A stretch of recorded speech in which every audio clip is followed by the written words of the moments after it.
Morning students, हिंदुदास मंगरा बाल भारती माध्यमिक विद्यालय के ऑनलाइन क्लास में आपका स्वागत है। हम आज क्लास 7 हिंदी व्याकरण के अंतर्गत क्रिया पढ़ेंगे।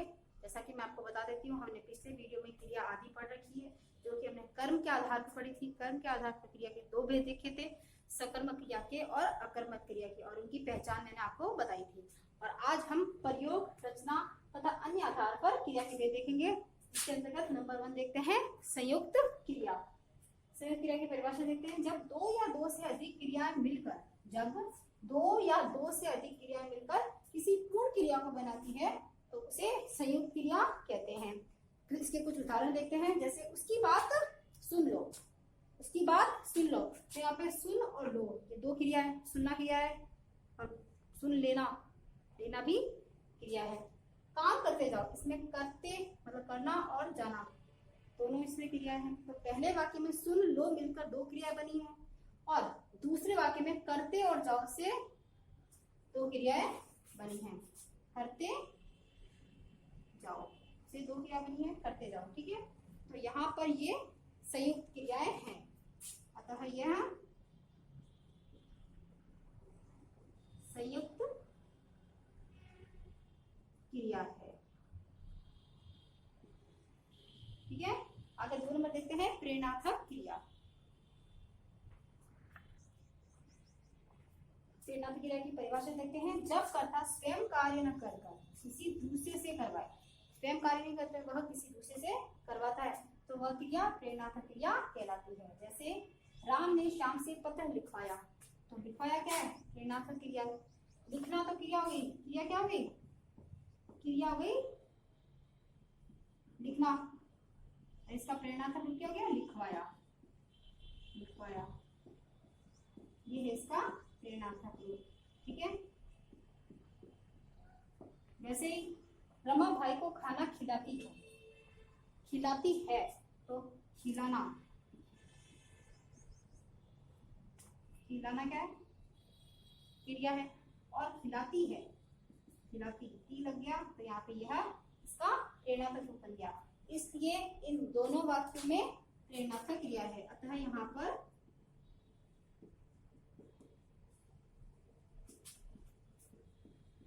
प्रेरणात्मक क्रिया है।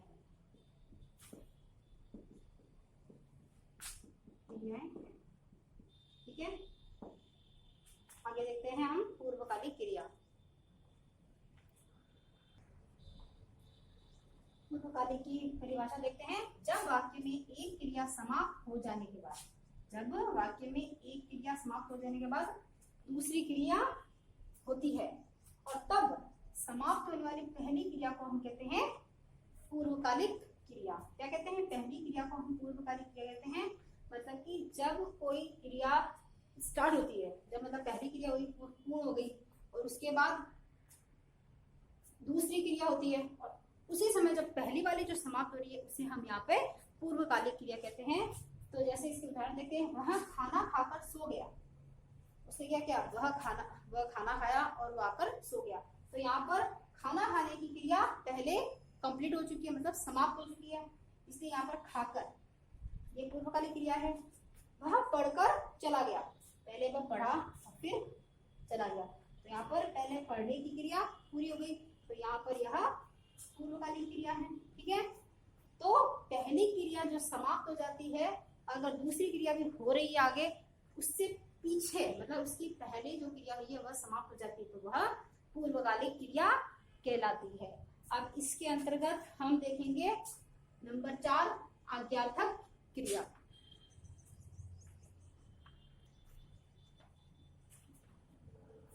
जब वाक्य में क्रिया का प्रयोग आज्ञा, अनुमति और निवेदन या फिर प्रार्थना आदि के लिए किया जाता है, वह आज्ञार्थक क्रिया कहलाती है। मतलब ये आज्ञार्थक का नाम से पता चलता है, आज्ञा देना, निवेदन करना, प्रार्थना करना। तो इसके अंदर उदाहरण देखते हैं। तुम सब विद्यालय चले जाओ, यहाँ पे क्या है? ये आज्ञा है कि तुम सब विद्यालय यहाँ से चले जाओ, जरा शांत बैठिए, इसमें प्रार्थना कर रहा है। ठीक है, आप चाय लीजिए, इसमें भी निवेदन का भाव है।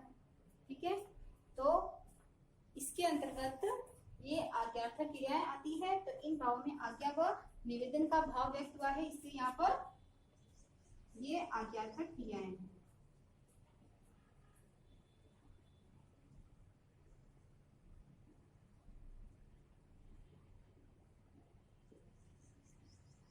ठीक है, आगे हम देखते हैं नंबर 5 नाम धातु क्रिया।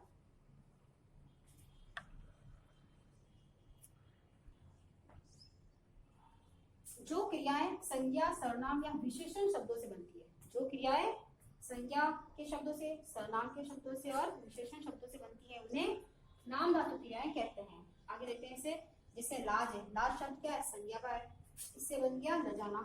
ठीक है, ये एक संज्ञा है, ये संज्ञा, सर्वनाम, विशेषण कोई भी शब्द हो सकते हैं, उसके अंतर्गत इनके नाम धातु क्रिया बनेगी। तो जैसे लाज से ल जाना, बात से बतियाना, खरीद से खरीदना, गर्म से गरमाना, या फिर जैसे विशेषण लिखते हैं, विशेषण में मोटा से मोटाना, ऐसे शब्द इसके अंतर्गत आते हैं जो कि संज्ञा, सर्वनाम और विशेषण शब्दों के अंतर्गत बनते हैं, उनसे ही यहाँ पर नाम धातु क्रियाएं बनती है। तो आपके यहाँ पर प्रयोग, रचना तथा अन्य आधार पर क्रिया के हमने भेद देखे, जिसमें हमने संयुक्त क्रिया पढ़ी, प्रेरणार्थक क्रिया, पूर्वकालिक क्रिया, आज्ञार्थक क्रिया और नाम धातु क्रिया हमने पढ़ी है।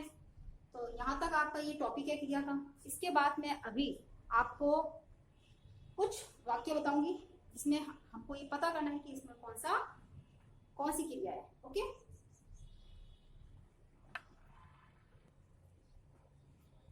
देखिए इन वाक्यों में क्रियाएं बतानी है हमें, इसमें कौन सी क्रिया है। ठीक है, पहले आप देखिए इनको।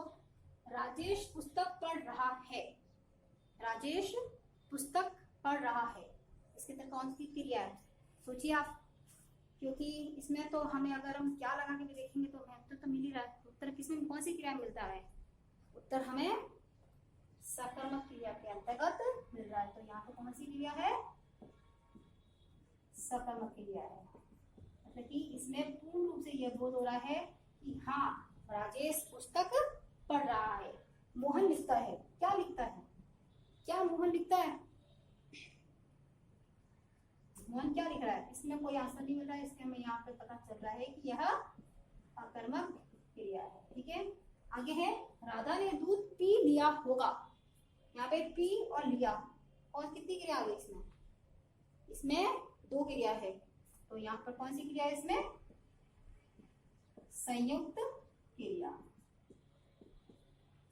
आगे देखते हैं, मनीषा ने खाना खा लिया होगा, मनीषा ने खाना खा लिया होगा।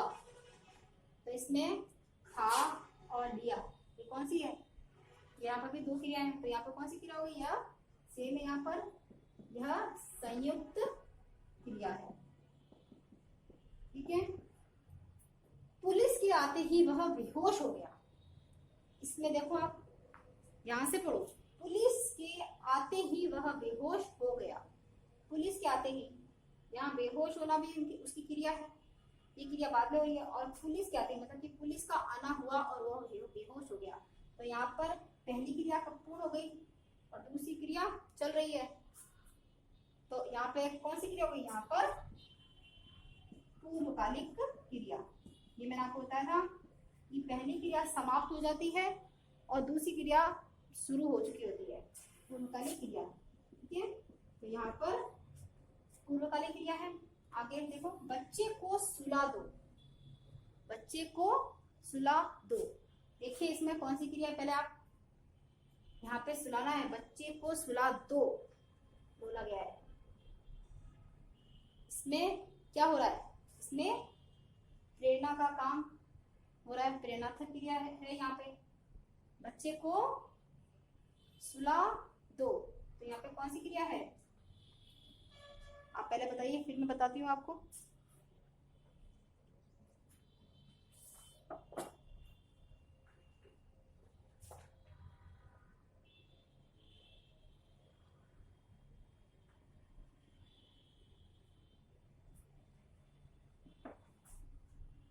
बच्चे को सुला दो, ये प्रेरणार्थक क्रिया हो गई, क्योंकि यह प्रेरणा दी जा रही है कि यह कि आप बच्चों को सुला दो। कौन सी क्रिया है यहाँ पे? प्रेरणार्थक क्रिया। यहाँ पे बच्चे को सुलाने के लिए, बच्चे को सुला और दो, प्रेरणा देके आगे हाँ बच्चे को आप सुला दीजिए। आगे है ईर्ष्या का काम जलाना है। ईर्ष्या का काम क्या है? जलाना। देखिए इसमें कौन सी क्रिया है? इसमें जलाना क्या है?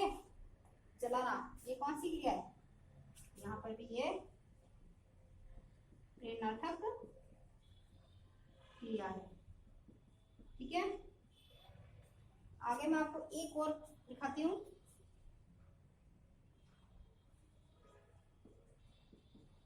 तुम सब शांत हो जाओ, शांत हो जाओ। इसमें कौन सी क्रिया है? इसमें आज्ञार्थक क्रिया है। ठीक है, तो इसी के साथ मैं आप समझती हूँ कि आपको आज ये क्रिया का पूरा टॉपिक समाप्त हो चुका है, आपको समझ में आ चुकी है। इन वाक्यों के द्वारा ही आपको पूछा जाएगा कि इन वाक्यों में कौन सी क्रिया है।